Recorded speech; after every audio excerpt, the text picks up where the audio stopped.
मैं सच्चाई बता दूं कि 2012 से लेकर 17 तक जो माननीय अखिलेश यादव जी के नेतृत्व में सपा की सरकार चल रही थी, उस सरकार का अगर पोस्टमार्टम किया जाए तो वह सरकार पिछड़ों की नहीं बल्कि अगड़ों की पार्टी सरकार कही जा सकती है। 1.5 दर्जन से के करीब जो है ब्राह्मण समाज के लोग जो है कि समाजवादी पार्टी की सरकार में मंत्री पद पर आसीन थे, लेकिन राज्यसभा चुनाव में यह सवर्ण नेता जो सपा के वोट बैंक से विधायक बने, वह सपा छोड़ करके के भागने का काम किया। मेरा आखिरी सवाल ये भी होगा कि जिस तरीके से समाजवादी पार्टी के राष्ट्रीय अध्यक्ष अखिलेश यादव जी ने एक बड़े चेहरे के तौर पर माता प्रसाद पांडे जी को पार्टी का सबसे प्रमुख पद उत्तर प्रदेश में नेता प्रतिपक्ष का दिया था, क्या लगता है उससे पार्टी को कुछ लाभ हुआ है? साथियों नमस्कार, एक बार फिर से हमारे चैनल में आप सभी का बहुत बहुत स्वागत है। इस समय हमारी मौजूदगी प्रदेश की राजधानी लखनऊ में है और हम समाजवादी पार्टी केंद्रीय कार्यालय के बाहर। समाजवादी पार्टी जिस तरह पीडीए के नारे के साथ लगातार आगे बढ़ रही है और 27 की तैयारियों के लिए जुटी है, लेकिन जब से पीडीए का फार्मूला इजाद किया गया, अखिलेश यादव जी ने जो है पीडीए का नारा दिया है, उसके बाद से लगातार जो अगड़े हैं तमाम भारतीय जनता पार्टी के हो या वैसे भी आरोप लगाते हैं कि कहीं ना कहीं जो समाजवादी पार्टी है वो सवर्ण विरोधी है।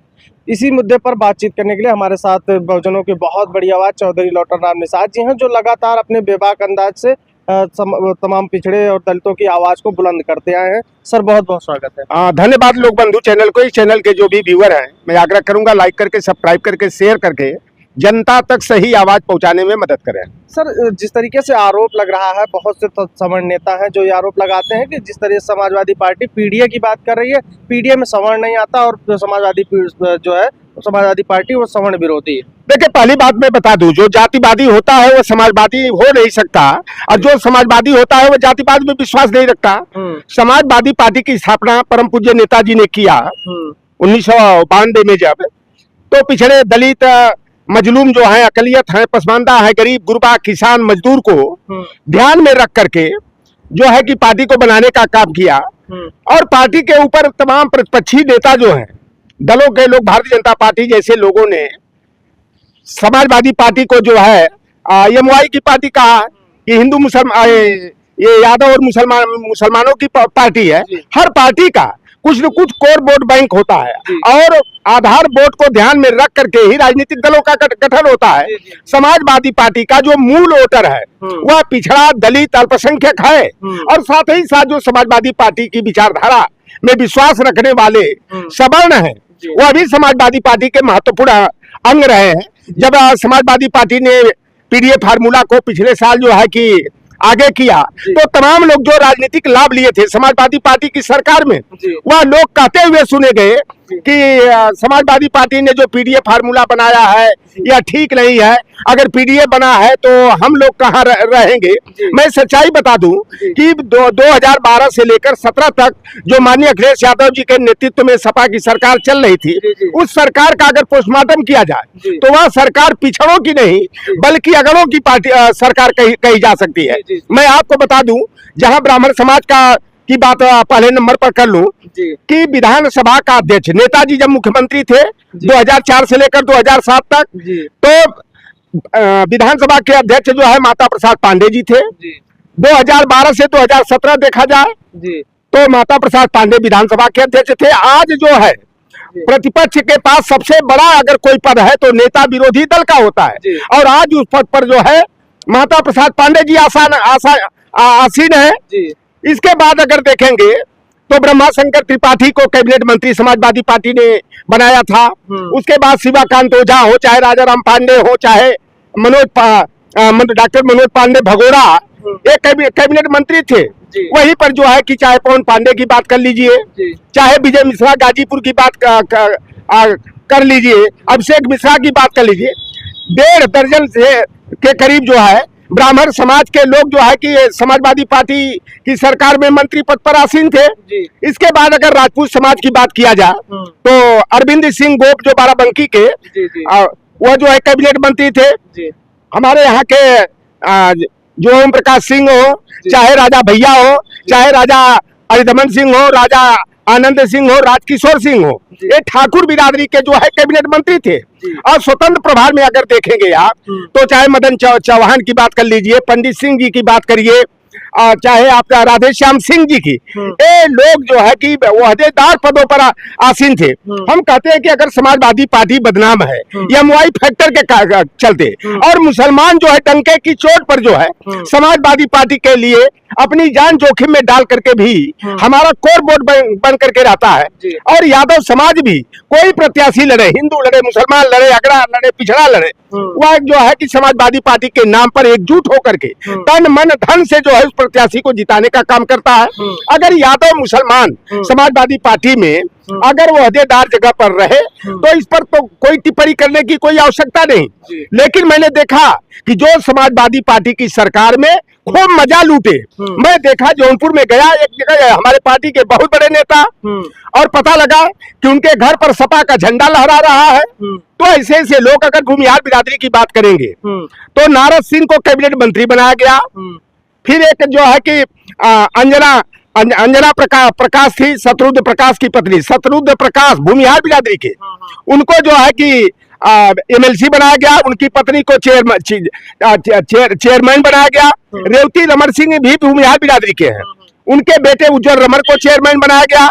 2009 का जब लोग 2014 के लोकसभा चुनाव में जब ये तमाम सवर्ण नेता चुनाव हार गए तो समाजवादी पार्टी ने उनको राज्यसभा में भेजकर सम्मान देने का काम किया। रेवती रमन सिंह जब इलाहाबाद संसदीय सीट से हार गए, उन्हें राज्यसभा में भेजा गया।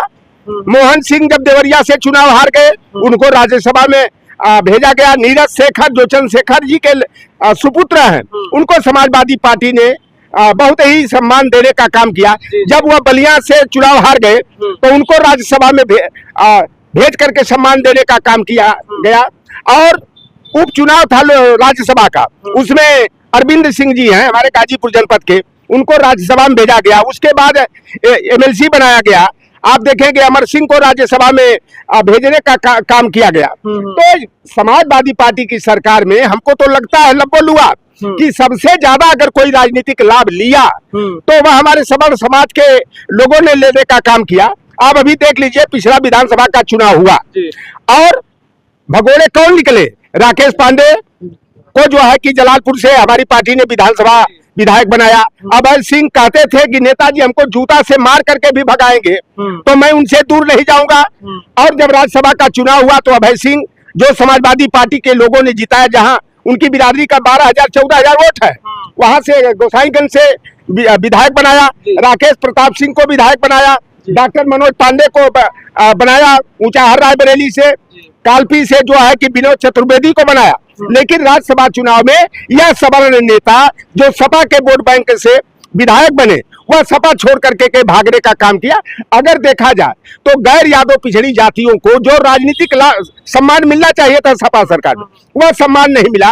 राजेंद्र चौधरी जी को कैबिनेट मंत्री पहला मंत्रिमंडल बना तो बनाया गया, उनको कुछ महीने के बाद जो है मंत्री पद से हटा दिया गया। तीसरा जब विस्तार हुआ तीसरे साल में तो गायत्री प्रसाद प्रजापति को गैर यादव पिछड़ों में जो है कि उनको जो कैबिनेट मंत्री बनाया गया। और शेष किसी भी जाति का, चाहे कुर्मी बिरादरी के हो, राम मूर्ति वर्मा हो, तो उनको राज्य मंत्री बनाया गया। एक राम मूर्ति सिंह वर्मा जो कि जतिन प्रसाद के पिता जितेंद्र प्रसाद जो कांग्रेस के दिग्गज नेता थे, उनको जो है शाहजहांपुर लोकसभा क्षेत्र से 2 बार हराने का काम किया, उनको राज्य मंत्री बनाया गया। नेताजी के मंत्रिमंडल में मानपाल सिंह लोधी बिरादरी के जो स्वतंत्र प्रभार के मंत्री थे और 2012 से 17 में वो राज्य मंत्री थे। हमारी निषाद बिरादरी का करेंगे तो शंखलाल माझी को राज्य मंत्री बनाया गया, पप्पू निषाद को राज्य मंत्री बनाया गया। और काछी कुशवाहा सैनी माली बिरादरी में जो है कि जो है आलोक साक्य को जो है राज्य मंत्री बनाया गया। विजय बहादुर पाल को, गलेरिया धनकर पाल निखर बिरादरी की जो है उनको राज्य मंत्री बनाया गया। अंतिम समय में जब चुनाव करीब आ गया था तो उस समय साहब सिंह सैनी को कैबिनेट मंत्री बनाया गया और आपके शंखलाल माझी को कैबिनेट का दर्जा दिया गया। तो ये जो लोग हमारे पीडीए से घबरा कर, हमारा पीडीए ही जो है कि प्राणवायु है समाजवादी पार्टी का। तो अगर जब सवाल उठता है कि आपने सवर्णों को इतनी हिस्सेदारी दी, उनको तमाम पद और तमाम जो बड़े पद थे उन पर आसीन किया, लेकिन आखिर में यही आरोप लग रहा है कि सवर्ण जो है छोड़ के चले गए पार्टियां, और अब जो है वो आरोप यह लगता है कि सवर्ण समाजवादी पार्टी सवर्ण विरोधी है। देखिए, ये आरोप जो कुंठाग्रस्त लोग हैं और जो लोग भारतीय जनता पार्टी के इशारे पर काम करते हैं, वह लोग जो है कि समाजवादी पार्टी को बदनाम करने का काम कर रहे हैं। हमारा पीडीए जो है, अब जो 2027 का चुनाव चल रहेगा, किसी को भी राष्ट्रीय अध्यक्ष जी को चाहिए कि ठोक बजा करके जो वफादार हो, ईमानदार हो, पार्टी के लिए मरने मिटने वाले हो, ऐसे लोगों को टिकट देने की जरूरत है, न कि भगोड़ों को देने की जरूरत है। और हमारा पीडीए ही जो हमारे पार्टी का आधार वोट बैंक है। और देखिए, बाबू जगदेव प्रसाद कुशवाहा ने 70-80 के दशक में एक नारा दिया था कि 100 में 90 शोषित है, 90 भाग हमारा है, धन धरती और राजपाट पर 90 भाग हमारा है, 10 का शासन 90 पर नहीं चलेगा, नहीं चलेगा। तो मान्यवर कांशीराम ने भी एक नारा दिया कि जिसकी जितनी संख्या भारी उसकी उतनी हिस्सेदारी देना है, लेकिन हिस्सेदारी के नाम पर ऐसे लोगों को थोड़े देना है कि वह भगोड़े साबित हो जाए, जो कि पार्टी की लुटिया डुबोने वाले हो। ऐसे लोगों को थोड़ा बढ़ाने की जरूरत है, जो पार्टी के लिए वफादार हो, पार्टी के आधार वोट बैंक को मजबूत करने में काबिलियत रखते हो, ऐसे लोगों को जो है कि बढ़ाने की आवश्यकता है, न कि जाति के नाम पर राजनीतिक लाभ लेने वालों की। और 2027 का जो हमारा चुनाव है वह 10 बनाम 90 के फार्मूले पर हम चुनाव लड़ेंगे। और निश्चित रूप से हम अपने पीडीए की ताकत से, जैसे लोकसभा चुनाव में समाजवादी पार्टी ने भारतीय जनता पार्टी को धूल चटाकर उसके दावे को फेल किया, उसको नाक रगड़वाया और देश की तीसरी सबसे बड़ी पार्टी और उत्तर प्रदेश की नंबर 1 पार्टी बनी 2027 के चुनाव में। यही हमारा पीडीए जो है जोगी को भगाएगा, अखिलेश को लाएगा। अच्छा, मेरा आखिरी सवाल ये भी होगा कि जिस तरीके से समाजवादी पार्टी के राष्ट्रीय अध्यक्ष अखिलेश यादव जी ने एक बड़े चेहरे के तौर पर माता प्रसाद पांडे जी को पार्टी का सबसे प्रमुख पद उत्तर प्रदेश में नेता प्रतिपक्ष का दिया था, क्या लगता है उससे पार्टी को कुछ लाभ हुआ है?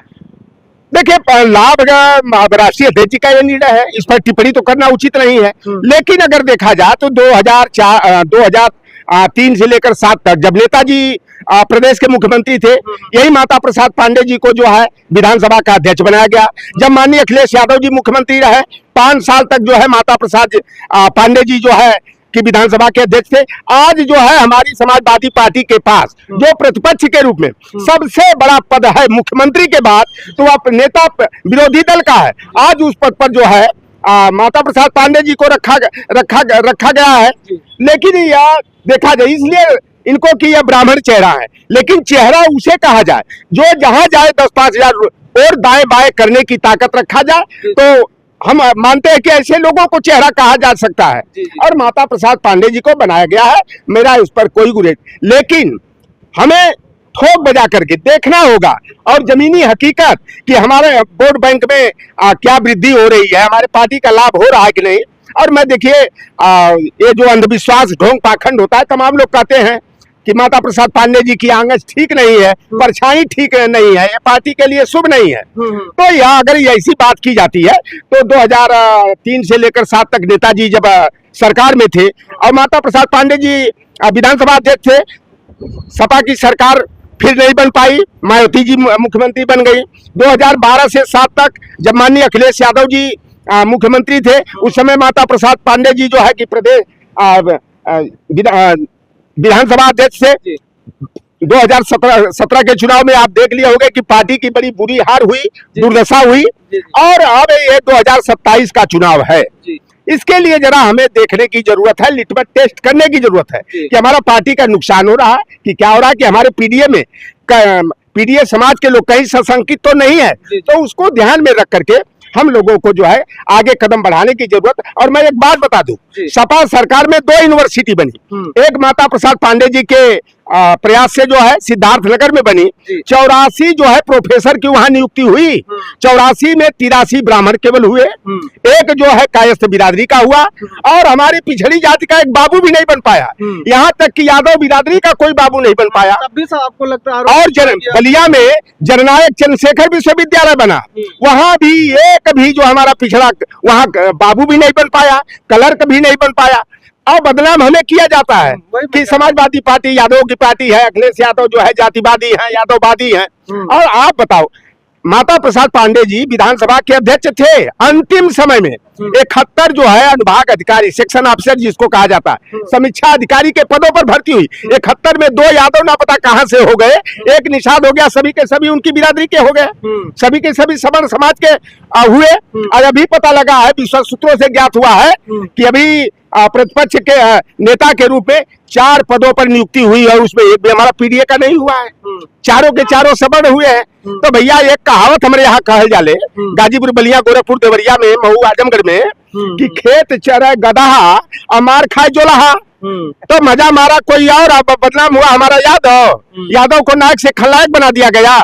तो हम तो कहते हैं कि आज हमारे समाजवादी पार्टी में जो सवर्ण नेता है, प्रवक्ता है, चाहे नेता है, अगर हमारे पिछड़ों की हकबारी होती है, हमारे दलितों का हक हिस्सा छीना जाता है, हमारे लोगों के साथ सामंती उत्पीड़न के तहत अत्याचार, अनाचार, दुराचार किया जाता है, तो उस पर मुखर होकर के आवाज उठाने की जरूरत है।